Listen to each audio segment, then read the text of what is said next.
শাহবাগের বিনাশেই নতুন বাংলাদেশ শীর্ষক উপসম্পাদকীয়টি লিখেছেন জবানের সম্পাদক রেজাউল করিম রনি।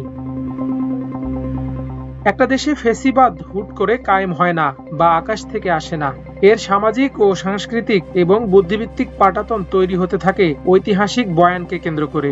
বাংলাদেশের মুক্তিযুদ্ধ আমাদের ইতিহাসের সবচেয়ে গৌরবজনক অর্জন, কিন্তু ভারতীয় বাঙালি জাতীয়তাবাদী বুদ্ধিজীবীরা এই জনযুদ্ধকে একটা আওয়ামী যুদ্ধ ও ভারতের অবদান হিসেবে বয়ান করেছে। আর এই বয়ান প্রতিষ্ঠিত হয়েছে তথাকথিত অসাম্প্রদায়িকতা, প্রগতিশীলতা ইত্যাদির নামে, আসলে ইসলাম বিদ্বেষী বয়ানের সঙ্গে মুক্তিযুদ্ধের চেতনা নামক এক ঘৃণাবাদী সাংস্কৃতিক উন্মাদনা তৈরি করে, যার সঙ্গে মুক্তি সংগ্রামের বহুমুখী জনযুদ্ধের ইতিহাসের কোনো সম্পর্ক নেই। এক অলীক মিথ্যা গর্ব ও ইতিহাসের নামে ভারতীয় বাঙালিদের সাহিত্যিক আবেগের কাসুন্দি সমেত বাংলাদেশে মুক্তিযুদ্ধের চেতনাকে ফেসিবাদ কায়েমের হাতিয়ার হিসেবে ব্যবহার করতে গিয়ে তারা এক ঢিলে দুই পাখি মারতে চেয়েছিল। এক, মুক্তিযুদ্ধের বয়ানের আলোকে এক কৃত্রিম জনজাগরণ তৈরি করে দেশকে চিরতরে ভারতীয় সাংস্কৃতিক বয়ানের কলোনি হিসেবে প্রতিষ্ঠা করা। দুই, ইসলামকে সামাজিকভাবে হেয় করার মধ্য দিয়ে মুসলমানদের রাজনৈতিক বিকাশের ধারাকে অঙ্কুরেই বিনাশ করা। এজন্য পুরো ইসলামী জনগোষ্ঠীকে জামাত, হেফাজত, জঙ্গি ইত্যাদি বলার পাশাপাশি ইসলামী মূল্যবোধের মধ্যে ভিন্নতা থাকার পরও পুরো মুসলিম তৌহিদবাদী কমিউনিটিকে মুক্তিযুদ্ধের চেতনা তথা বাংলাদেশ বিরোধী হিসেবে হাজির করে চিরতরে বাংলাদেশে ভারতীয় সাংস্কৃতিক ও রাজনৈতিক প্রভাব কায়েম করার প্রকল্প আকারে শাহবাগে নেওয়া হয়েছিল। বাংলাদেশে আমাদের মতো গোটা কয়েক ব্যতিক্রম মানুষ বাদে বুদ্ধিজীবী, মিডিয়া, সাংস্কৃতিক জগৎ সহ প্রায় পুরো মধ্যবিত্ত আরবান তরুণ প্রজন্মকে শাহবাগের আফিম আচ্ছন্ন করে ফেলেছিল।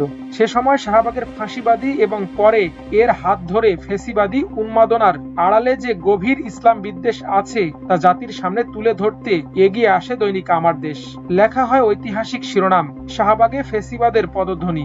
ধীরে ধীরে ভুল ভাঙতে থাকে, জাগতে থাকে বাংলাদেশের মানুষ।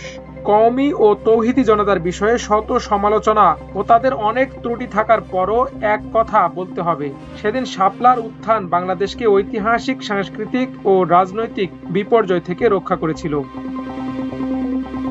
কিন্তু পরিতাপের বিষয় হলো এখনো এই ইসলাম বিদ্বেষী শাহবাগী ধারাই মূল ধারা হিসেবে রয়ে গেছে। ভারতীয় বাঙালি জাতীয়তাবাদী আওয়ামী বয়ানের আলোকেই যেহেতু এদেশের তথাকথিত প্রগতিশীলতা ও অসাম্প্রদায়িকতা গড়ে উঠেছে, ফলে এরা স্বাভাবিকভাবেই ভিন্ন চিন্তা বা ইসলামের সঙ্গে কোনো কিছুর সম্পর্ক থাকলে তাকে প্রতিক্রিয়াশীল হিসেবে দেখেন। কিন্তু সত্য হলো এই তথাকথিত প্রগতিবাদীরাই আসলে প্রতিক্রিয়াশীল ও অসহিষ্ণু। এরাই আওয়ামী ফেসিবাদের সামাজিক ও সাংস্কৃতিক ভিত্তি তৈরি করেছে এবং মিডিয়া নিজে এখনো এই সাংস্কৃতিক বয়ানই নিজে ধারণ করে এবং জনগণের জন্য প্রচার করে।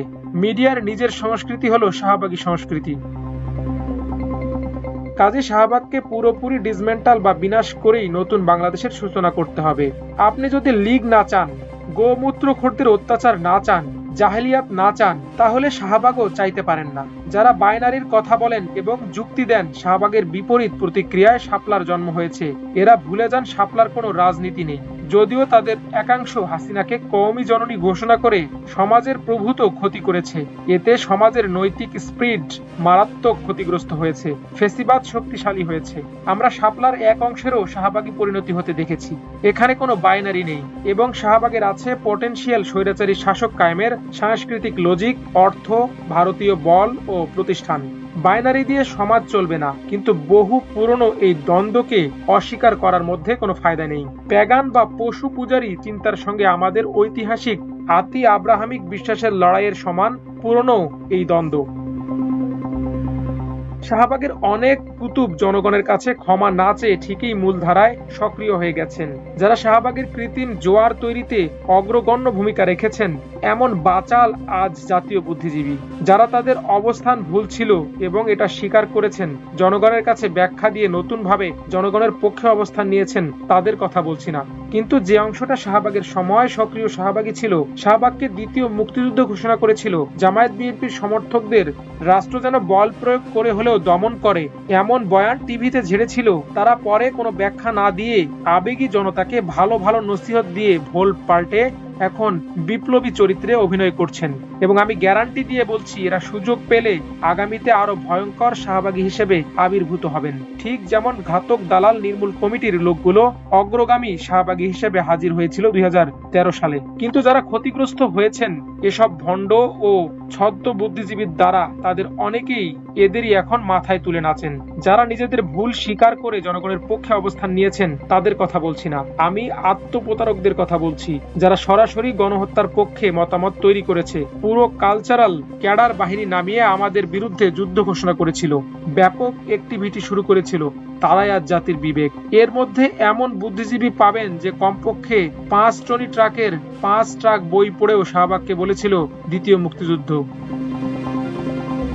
তাদের অনেকে আবার বিশাল জ্ঞানী মনে করে পূজা করেন। শত্রু মিত্র না চেনার খসলত আমাদের যুদ্ধের আগেই হারিয়ে দেয়। কেন আপনার এমন টাউট বুদ্ধিজীবী লাগবে? কোনো বুদ্ধিজীবী দরকার নেই। 2-4 জন ব্যতিক্রম বাদে শাহবাগে আমাদের বুদ্ধিজীবীতা নিহত হয়ে গেছেন। আপনারা সেসব জিন্দা লাশ দিয়ে নতুন বাংলাদেশ গড়তে পারবেন না। 5 আগস্টের পরের বাংলাদেশে যাদের জেলে থাকার কথা তারা এখন জাতির বিবেক। এদেশ নিয়ে আপনি আশাবাদী হলে মিথ্যাবাদী হতে হবে। মনে রাখতে হবে শাহবাগ হলো রাজনীতির কষ্টি পাথর। এটাতে ঘষা দিয়ে যে কোনো রাজনৈতিক চরিত্র সহজেই চিনতে পারবেন। আরো মনে রাখতে হবে শাহবাগের 2-3টি ধরন বা ধারা আছে। এক, অনেক লোক আছে পলিটিক্যালি এন্টি শাহবাগী কিন্তু কালচারালি শাহবাগী। এরা সাংস্কৃতিক ও সাহিত্যিকভাবে বাঙালি জাতীয়তাবাদী ক্যালকেশিয়ান বা কলকাতাপন্থী বামপন্থার ধারক। এর সঙ্গে সমন্বয়বাদী ইসলামের কথাও মাঝে মাঝে বলেন কিন্তু রাজনৈতিকভাবে এন্টি শাহবাগী। এদের সক্রিয়তা শেষ পর্যন্ত আওয়ামী সাংস্কৃতিক ধারা ও তাদের বয়ানের মিডিয়াকেই শক্তিশালী করে। 2, আরেকটি দল আছে পলিটিক্যালি শাহবাগী কিন্তু কালচারালি এন্টি শাহবাগী। এরা মোটা দাগে ফেনাটিক। এরা ইসলামী অংশেও থাকতে চায় আবার সুশীলও হতে চায়। শাহবাগের সংস্কৃতি নিতে চায় না কিন্তু রাজনীতির মডেলটা ছাড়তে পারে না। আর এর বাইরে যারা দুটোই ধারণ করে, কালচারালি ও পলিটিক্যালি শাহবাগী, সেই হলো সবচেয়ে জঙ্গি আওয়ামী লীগের। পুরাই ক্র্যাক বলতে পারেন এ ধারাকে। আর একটা অতি ক্ষুদ্র দল আছে কালচারাল ও পলিটিক্যাল দুদিক থেকেই এন্টি শাহবাগী। এরাই বাংলাদেশের পক্ষের লোক। বাকিগুলো গোমূত্রের সন্তান, কেউ আপন সন্তান কেউ পর সন্তান। হিসাব পরিষ্কার। মাল্টিমিডিয়া ডেস্ক, আমার দেশ।